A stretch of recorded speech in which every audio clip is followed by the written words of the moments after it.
Hey there, folks. I'm Mark, in affiliation with Spectrum Pulse, and it's the calm before the storm, and it's Billboard Breakdown. I don't remember. I've said before that weeks like this, where you know that the album bomb coming, it's inevitable and it's going to cause so much collateral damage, they're kind of difficult to get really excited about. That being said, these weeks also tend to capture in microcosm the occasional interesting flourish or chart moment, and I'm hoping we're at least going to get something. I don't know, maybe something good that'll stick around past Drake or Bad Bunny and 1989 Taylor's version in rapid succession. Maybe? You never know? Well, before we get to all of that, our top 10, where Paint the Town Red by Doja Cat holds onto the number one for probably one more week. It might hold on past that thanks to strong sales and still increasing radio, but losing the top spot on streaming is revealing, and I'm sorry, I don't think she'll be able to hold back Drake. Then we got Snooze by SZA at number 2. Streaming got a bit of an uptick, but it's really making the most of radio. It's heading towards that top spot, something I cannot say for Cruel Summer by Taylor Swift despite it being up to number 3. An okay week on streaming is not going to compensate for peaking on the radio. Although it was enough to pull ahead of Fast Car by Luke Combs, which is now down to number 4, because, let's be real, it's also on the radio downswing while getting overtaken on streaming, and never went to number 1. I guess that happens. Now this opens up a new top 10 debut, 3D by Jungkook and Jack Harlow at number 5. We'll get into the song more later on, but it's here thanks to sales dominance and a pretty good streaming debut, even if the radio's not touching it. We'll see if that changes. I personally think it will, but the odds are stacked against it in the weeks to come. Then we got I Remember Everything by Zach Bryan and Casey Musgraves at number 6, predominantly here thanks to streaming dominance because the radio still isn't moving on it. I mean, it'll be fascinating to see how much inertia this will have against Drake next week.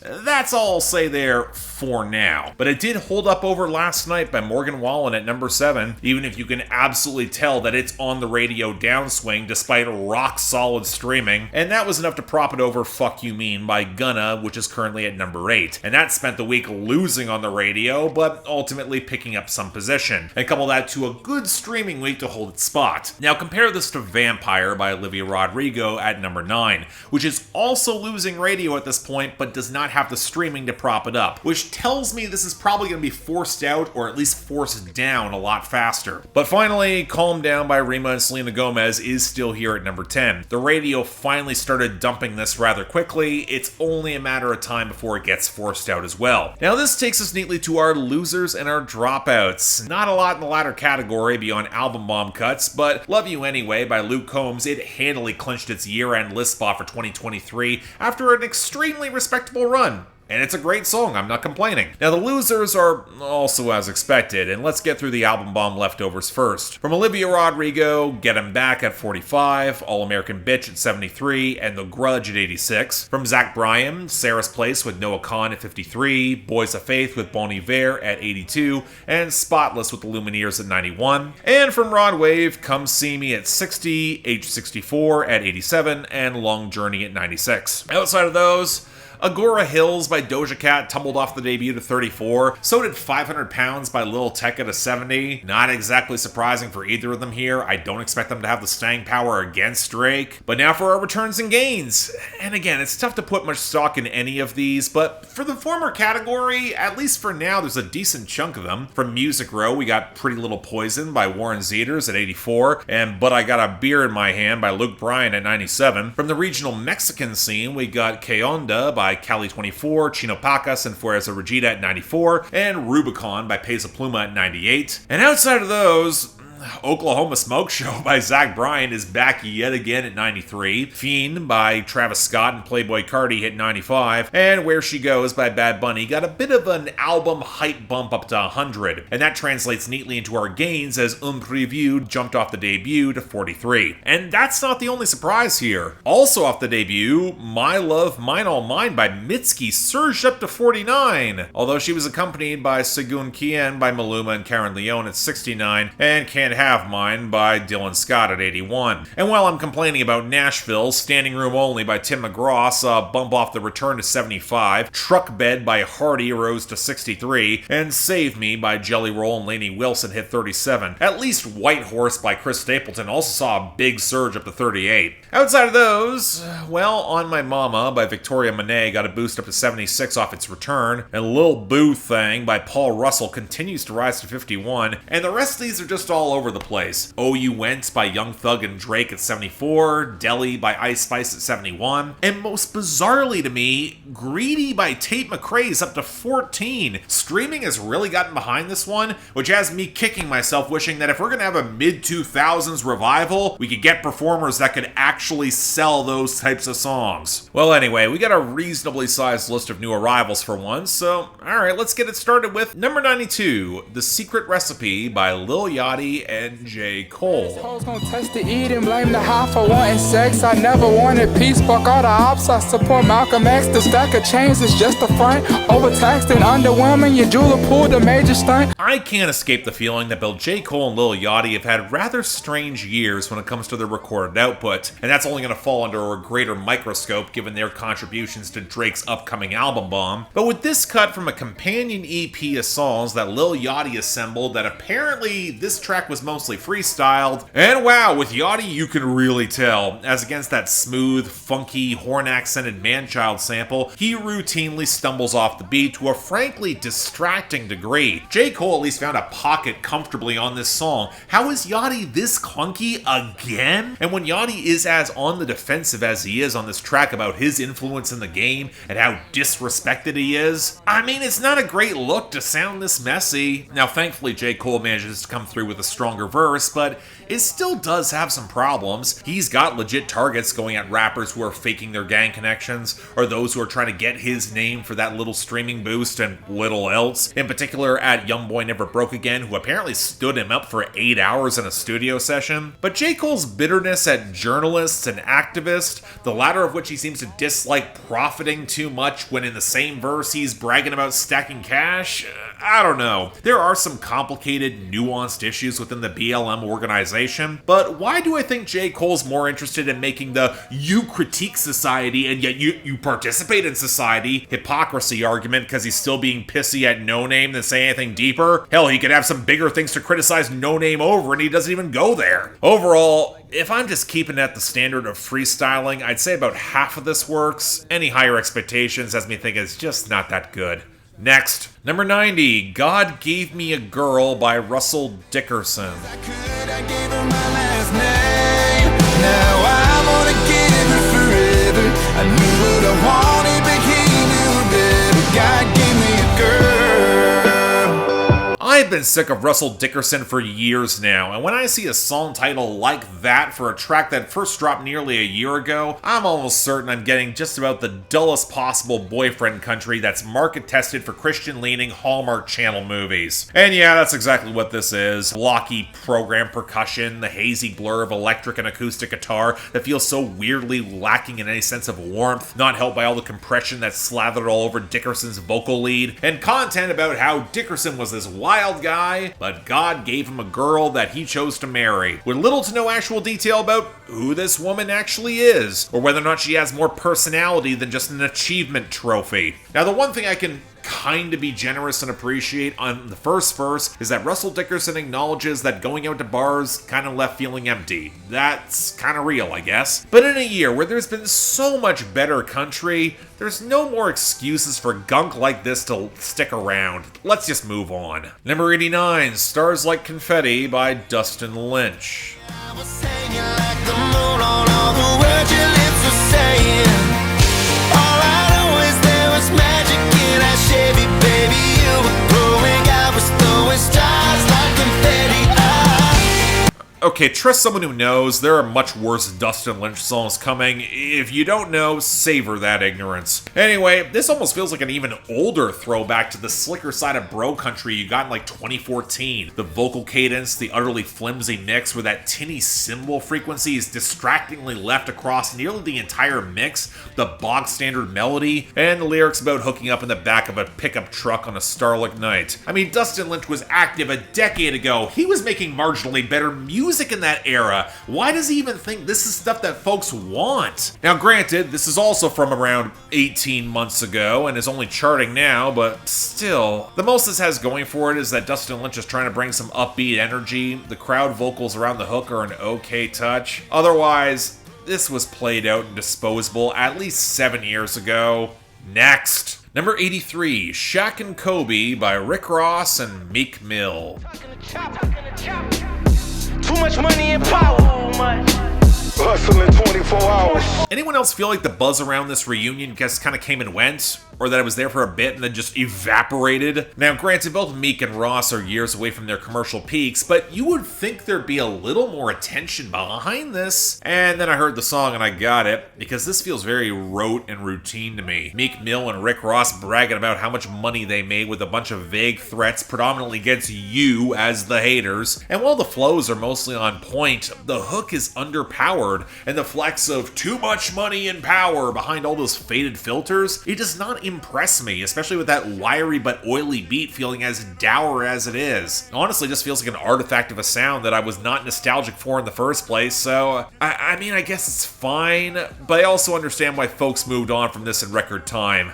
I probably will too. Number 80, Stick Season by Noah Kahan. Sticks and I saw your mom, she forgot that I existed, and it's half my fault, but I just like to play the victim. I'll drink alcohol till my friends come home for Christmas. You know, I said back in my mostly negative review of Noah Kahan's Stick Season that even if I didn't like the album, I can recognize savvy craftsmanship, and with the right promotion, he was gonna be huge. I think the big surprise for me in 2023 is not only how right I was, but also how Noah Kahan is gonna be smart enough to at least pick the good songs from that album to push or remix. That Casey Musgraves remix of She Calls Me Back cannot be pushed fast enough. Now, this was not on my list of the favorites from that album, but given its success worldwide and the fact that I can recognize a really strong hook when I hear it, I'm not at all surprised that it's finally crossed over in the US. Even if when you break this down, it's a very cleanly produced acoustic song with the subtle harmonies on the end, it's got more the feel of a campfire song than anything else. Now granted, when you actually pay attention to the lyrics, it is the sort of cloying post-breakup whinging that can test my patience. This is no dial drunk, either original or remix. But there's also weird turns to this, like the self-awareness of his wallowing that can't quite cover up how upset he really is with all the upbeat willowy tones, or the clunky line about how there's COVID on the plains, which is a line that kinda feels dated until you realize that COVID is still fucking everywhere and hasn't gone that far away. It's not just on the plains. So in the context of a single pop folk song and not the album, it is more likable in a Mumford & Sons kind of vein. But Noah Kahan absolutely has better songs. Let's hope he pushes those. Keep that in mind. Number 67, Water by Tyla. Make me lose my breath, make me water, make me sweat, make me harder, make me lose my breath, make me water. Okay, so this is a track I've been intrigued about for a little bit. Tyla is a South African pop R&B and Afrobeats artist who has seen this single pop off on TikTok and catch a lot of fire worldwide, with it finally crossing over to the States, and honestly, I get it. The fluttering melodies around the gentle shuffling Afrobeats groove, paired with some very generous vocal overdubs behind Tyla's expressive and really quite pretty singing, all about wanting some guy to completely blow her mind in bed. I mean, it's a simple formula that almost feels like a 2000s throwback, but it's effective and reasonably well produced. I do think some of the bass mixing is a little bit clunky, can feel weirdly muddy in patches, but otherwise, I'm nitpicking, and for this sort of pop R&B, it does a lot right. Very good song. Nice to see it cross over. Hope it sticks around. Number 55, Mamaw's House by Thomas Rhett featuring Morgan Wallen. Well, maybe this crazy world will straighten up and slow on down. If everything at a Mamaw's house. Okay, look, I'm not surprised that Thomas Rhett went to get Morgan Wallen when his own neo-traditional pivot is mostly stalled out, especially as Morgan Wallen co-wrote this. But as someone who's had to deal with entirely too much Morgan Wallen throughout 2023, I wasn't exactly seeking out more, especially if it's just for the label cosign for a greatest hits album. And okay, songs like this are honestly hard for me to get that annoyed with. A pretty simple country tune with a decent amount of pedal steel to accent some warmer guitars about their mom's houses growing up. Although I will say that line about wishing the world would be better and more proper if everyone had that mama's house, it feels kinda ham-fisted. But the chemistry is actually a little better than you might expect, especially around the bridge, and while it feels a little compressed and synthetic around the vocal leads, it's not that actively distracting. Count in the lower tier of songs like this, if only because I can remember Meanwhile Back at Mama's by Tim McGraw, or really just a huge chunk of Southern Family that does this formula markedly better, but this is not bad either. If you like it, I don't blame you. Number 25, Better Place by NSYNC? I'm gonna make you kiss the sky tonight. Yeah, if you let me show the way. Hey, I'm so excited to see you excited. Okay, let's make this abundantly clear. The only reason this is charting at all is because Justin Timberlake is leveraging his soundtrack connections with the Trolls franchise of all things in order to spark a reunion, because every other attempt he's made at a comeback this year has gone nowhere, and it's not like the rest of NSYNC is gonna say no. Hell, on most streaming platforms, this song is credited to NSYNC second after Justin Timberlake, but okay, fine. Is the song at least good? Well, honestly, as the guy who always liked the Backstreet Boys more in the boy band wars back in the late 90s, I can recognize when something isn't particularly special, even by NSYNC standards. The ramping of the tempo, it's a cute little idea, but the rest of the track feels so antiseptic and lacking in any impact, from that dinky whistle to the light funk bass groove borrowed from an off-brand Dua Lipa reject. Honestly, given all the handoff of the vocals and the lack of more vocal harmonies and the utterly generic lyrics, it kind of reminds me a lot of one of BTS's English crossover songs that are agreeable, they are fun, but they're not special, and it's certainly lacking the magnetism of their best work, with only the more developed percussion and harmonies backing up the bridge and the final hook getting even close. I don't know, after waiting so long for an NSYNC comeback, and I wasn't even waiting, this is very much lacking. Let's do them all a favor. Forget this exists. And finally, number 5, 3D by Jungkook and Jack Harlow. See it in motion in 3D. You always grab me. Champagne confetti. I wanna see it in motion in 3D.